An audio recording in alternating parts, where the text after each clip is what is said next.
जोहार। हम doctor Anupama Mishra, lecturer Marwari college Ranchi, department TRL Nagpuri. आज हमरे मन नागपुरी व्याकरण पढ़ब। कोनवे भाषा कर आपन व्याकरणिक विशेषता होवेला। नागपुरी कर हो आपन व्याकरणिक विशेषता है। उ हिंदी कर व्याकरण से कुछ समानता रखेला तो कुछ अलगे हो है। मुदा आज हमरे पढ़ब संज्ञा, जे कि नागपुरी संज्ञा हिंदी कर संज्ञा लखे है।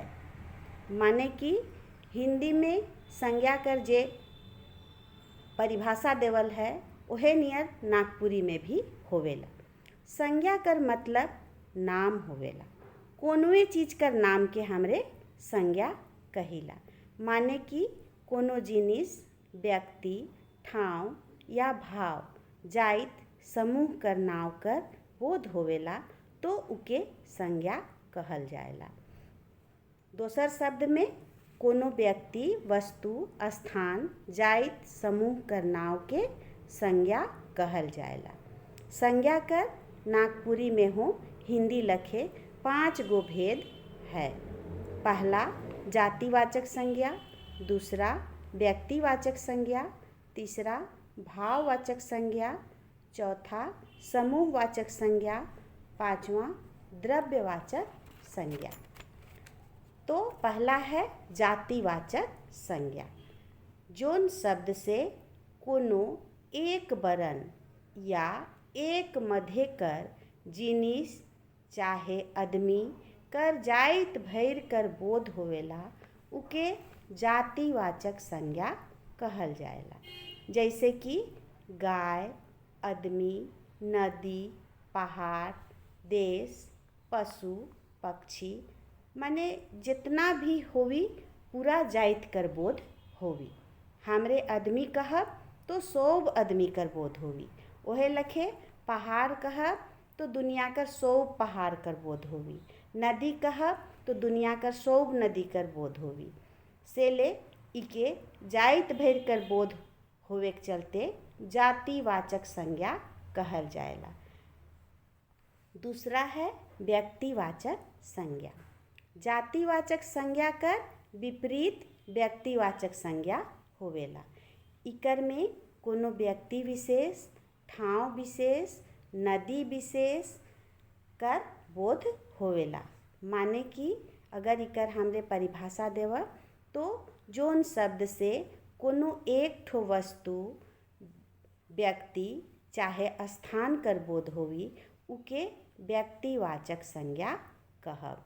जैसे कि हमरे कहब हिमालय पहाड़, शंख नदी, ठाव में रांची, पटना, दिल्ली, ओहे नियर आदमी में मंगरा, मोहन, हेमंत सोरेन, नरेंद्र मोदी, एहे नियर जितना भी स्थान विशेष, आदमी विशेष, नदी विशेष, पहाड़ विशेष, कोई भी विशेष एक ठो चीज कर बोध होवेला उके हमरे व्यक्तिवाचक संज्ञा कहिला।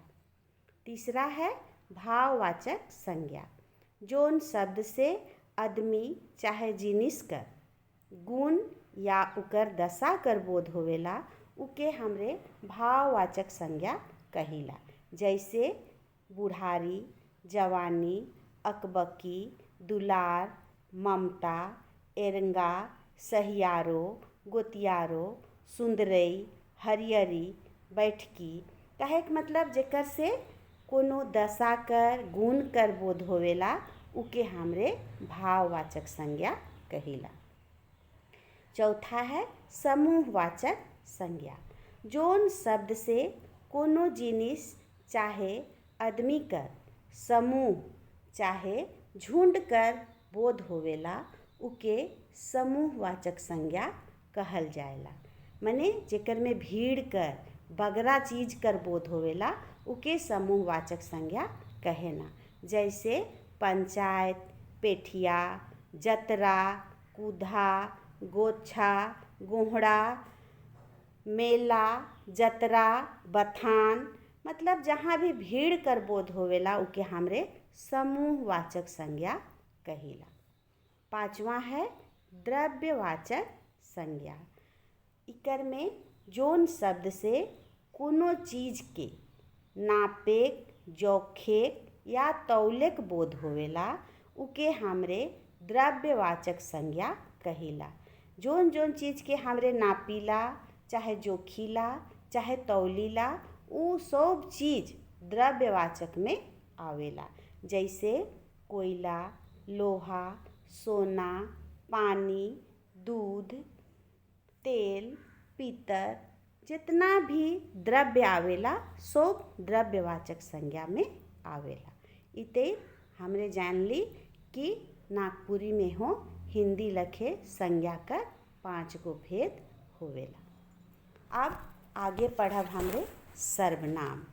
सर्वनाम का के कहे ना, संज्ञा कर बदला में जोन शब्द कर प्रयोग करल जाएला उके हमरे सर्वनाम कहिला।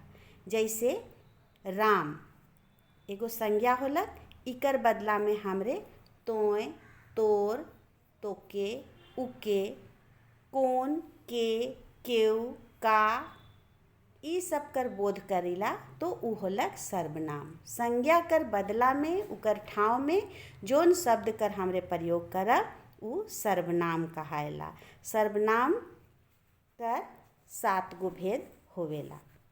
पहला पुरुषवाचक सर्वनाम, दूसरा निजवाचक सर्वनाम, तीसरा अनिश्चयवाचक सर्वनाम, चौथा निश्चयवाचक सर्वनाम, पांचवा संबंधवाचक सर्वनाम, छठा प्रश्नवाचक सर्वनाम और सातवां आदरसूचक सर्वनाम। हिंदी में आदरसूचक सर्वनाम नहीं होवेला, मुदा नागपुरी में आदरसूचक सर्वनाम भी होवेला। तो पहला है पुरुषवाचक सर्वनाम। पुरुषवाचक सर्वनाम में कोनो पुरुष या स्त्री कर नाव ठाव में जे शब्द आवेला उके पुरुषवाचक सर्वनाम कहल जाएला।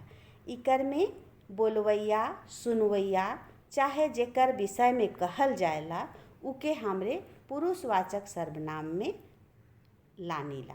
जैसे इकर 3 गो भेद है।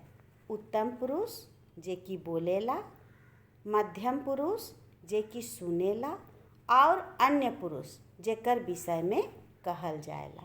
तो बोले में हम, हमरे, हमरे मन और ये होलक उत्तम पुरुष। मध्यम पुरुष जे सुनेला तोय, तोहरे, तोहरे मन। अन्य पुरुष जेकर बाबाइत में कहल जाएला उके अन्य पुरुष कहना। जैसे उ, ई, उ मने, ई मने। ई होलक पुरुषवाचक सर्वनाम। दूसरा होवेला निजवाचक सर्वनाम। निजवाचक सर्वनाम में आपन खुद कर बोध होवेला उके हमरे निजवाचक सर्वनाम कहिला। जैसे हम हैं, अपने हैं, निजे। इकर उदाहरण होवी हम अपने हैं जाब, उ अपने हैं खई, उ अपने हैं आलक। जहाँ भी ऐसन अपने हैं शब्द कर बोध होवी उ होलक निजवाचक सर्वनाम। तीसरा है निश्चयवाचक सर्वनाम। जे सर्वनाम से बोलवैया कर नज़दीक या दूर कोनो वस्तु कर निश्चित बोध होवेला उके हमरे निश्चितवाचक सर्वनाम कहिला। चाहे जे सर्वनाम से कोनो निश्चित चीज कर बोध होवेला उके निश्चितवाचक सर्वनाम कहब। माने केहू अगर खो पूछलक कि कौन जिनिस उठिन है, अगर वो जिनिस है तो कहब रौरे ओ दे, मतलब निश्चित रूप से वो चीज़ हुआ है। तो निश्चितवाचक सर्वनाम में आवेला ए दे, ओ दे, एहे, ओहे। मतलब एहे जगन हमरे छेकाए रही, ओहे छोड़ा आए रहे। मतलब निश्चित जानत थी कि ओहे चीज़ है, ओहे ठीन है, ओहे आदमी है। निश्चित अगर जानत थी तो वो होलक निश्चितवाचक सर्वनाम। चौथा होलक अनिश्चितवाचक सर्वनाम। तो अनिश्चितवाचक सर्वनाम जे होवेला ई निश्चितवाचक सर्वनाम कर उल्टा होवेला। जे जोन सर्वनाम से कोनो निश्चित वस्तु कर बोध नहीं होवेला अनिश्चितवाचक सर्वनाम कहल जाएला। जैसे केहू, कोनो, कखनो, केकरो, कहियो, ई सब शब्द जेकर में निश्चित बोध नहीं होएला। जैसे केहू कही के आए रहे तो केहू जवाब दे केहू आए रहे, तो केहू शब्द का होलक अनिश्चित, रोरे नहीं जानत ही कि के आए रहे। तो वह लिए नियर कोनो कहे नहीं पारब, कोनो कखनो खई, कखनो जई, केहू आलक। जहाँ केहू केहू कखनो कहियो कर बोध होवी उ होलक अनिश्चितवाचक सर्वनाम। पांचवा है संबंधवाचक सर्वनाम। जोन सर्वनाम वाक्य में कोनो दोसर सर्वनाम कर संबंध के जोड़ेला उके संबंधवाचक सर्वनाम कहल जाएला। कहे के मतलब है दू गो सर्वनाम कर वाक्य कर बीच में जे संबंध स्थापित करेला उ सर्वनाम के हमरे संबंधवाचक सर्वनाम कहिला। जैसे जेकर चुवी ओहे छारी, जेकर ओहे, जेकर चुवी ओहे छारी, जे पढ़ी उ पास होवी, जे और उ शब्द जे है उ दू गो वाक्य के जोड़लक। जेके लागी ओहे जानी, दू गो वाक्य के जे जोड़ेला उके हमरे संबंधवाचक सर्वनाम कहिला। छठा है प्रश्नवाचक सर्वनाम। प्रश्नवाचक सर्वनाम में कोनो सवाल करल जाएला, कोनो सवाल करे ले जोन सर्वनाम कर प्रयोग होवेला उके हमरे प्रश्नवाचक सर्वनाम कहिला। कहे के मतलब है सर्वनाम कर माध्यम से अगर हमरे सवाल पूछिला तो उके हमरे प्रश्नवाचक सर्वनाम कहब। जैसे कि के, कौन, काले, कखन, कतना, कैसन, ई शब्द है। जैसे कने जाबे, काले जाब, का खाबे, कखन आवब, कैसन लागी, ई सब जे शब्द है कैसन, के, काले, कखन, ई शब्द प्रश्न पूछे वाला सर्वनाम है, से ले इके प्रश्नवाचक सर्वनाम कहब। कहे के मतलब है जोन सर्वनाम से हमरे प्रश्न पूछब उ सर्वनाम के प्रश्नवाचक सर्वनाम कहल जाएला। अब सातवां है आदर सूचक सर्वनाम। नागपुरी भाषा कर आपन खास ठवइन कर चलते आदर सूचक सर्वनाम भेटाएला। हिंदी भाषा में आदर सूचक सर्वनाम नहीं भेटाएला। जैसे कि तोहरे, रौरे, तोहरे मन, रौरे मन कर ठाव में अपने चाहे अपने मन कर हमरे हियाँ व्यवहार करीला। जे हमरे कर बराबरी में रहेला उके हमरे आदर से रौरे कहिला। लेकिन जे सम्मानजनक होवेला, अति सम्मानजनक, गुरु चाहे समधी चाहे बहुत बड़ मेहमान, राजा, ई मन के हमरे अपने शब्द कर प्रयोग करीला। ई तनी ज़्यादे आदर सूचक शब्द होवेला। जैसे तोय जाबे, ई होलक एगो रौरे जाब, ई होलक बराबरी में आदर सूचक, और अपने जाबें ई होलक अति सम्मानजनक आदर सूचक शब्द। तो आदर सूचक सर्वनाम में क्रिया बहुवचन में बदल जाएला, जबकि अर्थ उकर एके रहेला, अर्थ में कोनो बदलाव नहीं होवेला।